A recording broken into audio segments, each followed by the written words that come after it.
নমস্কার বন্ধুরা, কি বলুন তো এটা হচ্ছে লঙ্কার আচার। তো চলুন আজকে আপনাদের সাথে লঙ্কার একটা টক ঝাল মিষ্টি আচার বানিয়ে দেখাবো। কিভাবে বানাবো সেটাই আপনাদের সাথে শেয়ার করে নিচ্ছি। বাজার থেকে আমি দেখুন কাঁচা লঙ্কা ফ্রেশ কিনে এনেছি। এটা 100 গ্রাম কাঁচা লঙ্কা আছে। এবার কাঁচা লঙ্কাগুলোকে ধুয়ে পরিষ্কার করে আমি বোটাগুলো এইভাবে ছাড়িয়ে নেব। যারা ঝাল আচার খেতে ভালোবাসেন, লঙ্কা যাদের কাছে খুব প্রিয়, যেমন আমার নিজের কাছে ভীষণ ভালো লাগে ঝাল। তো চলুন দেখে নিই কী কী গুঁড়ো মশলা এখানে লাগছে। মৌরি, গোটা জিরে, ধনে, মেথি, কালো জিরে, এটা হচ্ছে আমচুর পাউডার, কাশ্মীরি লঙ্কা, হলুদ আর হিং। আর একটা যেটা লাগবে সেটা হচ্ছে গরম মশলার গুঁড়ো, সেটা এখানে আমার নিতে আমি ভুলে গেছিলাম। তো হামানদিস্তায় আমি ধনেটাকে একটু ভেঙে নেব। গোটা ধনে আছে, আধ গোটা মতন করে নিয়েছি। এরপর দেখুন লঙ্কাগুলোকে কাঁচির সাহায্যে মাঝ বরাবর এইভাবে দুভাগে ভাগ করে নেব। এরকম ভাবে একটা একটা করে সমস্ত লঙ্কাগুলো কেটে নিচ্ছি। এই আচারটা ভাত, রুটি, মুড়ি, পরোটা যেটা ইচ্ছা সেটার সাথে আপনারা খেতে পারেন। আলুর পরোটা দিয়ে তো এই আচারটা ভীষণ ভীষণ টেস্টি লাগে। যেহেতু আলুর পরোটাতে কোনো সবজি না হলেও চলে যায়, আর এই লঙ্কার আচার যদি একটা থাকে তো ব্যাস। এরপর ফ্রাই প্যান বসিয়ে দিয়েছি। ফ্রাই প্যানের মধ্যে দিয়ে দিচ্ছি বেশ খানিকটা পরিমাণে সর্ষের তেল। এবার তেলটা ভালো করে গরম হওয়া অবধি অপেক্ষা করব। তারপর এক এক করে মশলাগুলো আমি ওর মধ্যে দিয়ে দেব।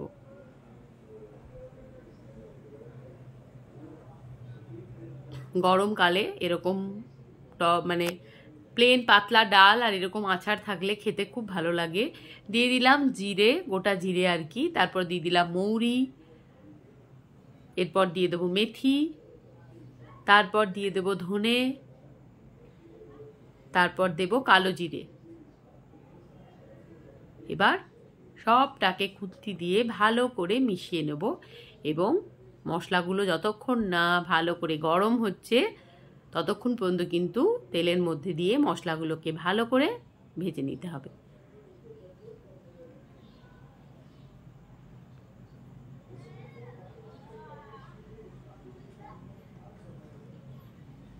যতক্ষণ পর্যন্ত না সুন্দর গন্ধ ছাড়ছে ততক্ষণ পর্যন্ত কিন্তু এগুলোকে আমি ভালো করে এর মধ্যে নাড়াচাড়া করে ভেজে নেব।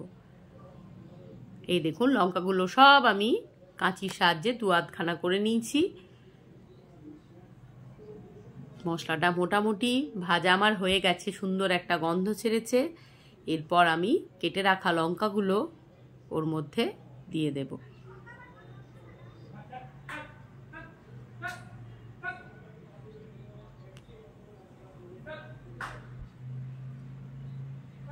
লঙ্কাগুলো দিয়ে দিচ্ছি। এবার ভালো করে খুন্তি দিয়ে সমস্ত মশলার সাথে লঙ্কাগুলোকে আবারও নাড়িয়ে নিচ্ছি।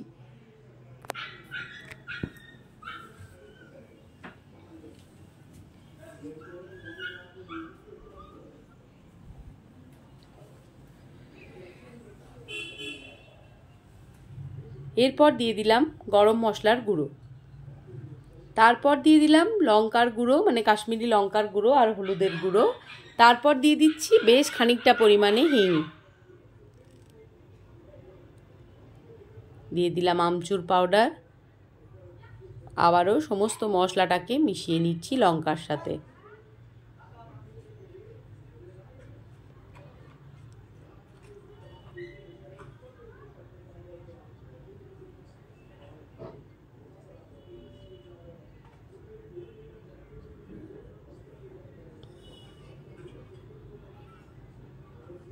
সমস্ত লঙ্কা মশলা একসাথে মিশিয়ে দিলাম। এরপর দিয়ে দিলাম পরিমাণ মতো নুন। লঙ্কাটা কিন্তু একদম যেন ফ্রেশ হয় তবেই কিন্তু ভালো লাগবে।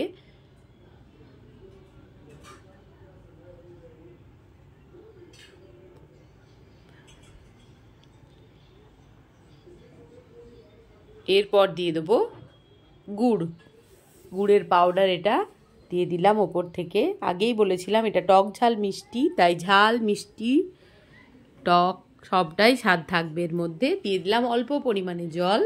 এবার পুরোটাকে মিশিয়ে নিয়ে একটা ঢাকা দিয়ে খানিকক্ষণ বন্ধ করে দেবো,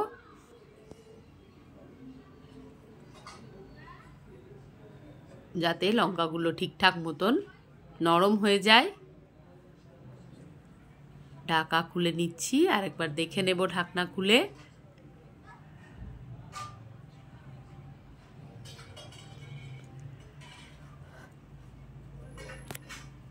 একটা ভীষণ সুন্দর গন্ধ বেরিয়েছে সব মশলার, তো আলাদা আলাদা গন্ধ আছে, তো সেই গন্ধ মিলে, কাঁচা লঙ্কার গন্ধ মিলে একটা অপূর্ব গন্ধ বেরিয়ে গেছে চারিদিকে। এরপর আবারও একটু ঢাকা বন্ধ করে দিলাম। খানিকক্ষণ বাদে ঢাকনা খুলে আবার খুন্তি দিয়ে নেড়ে নিচ্ছি।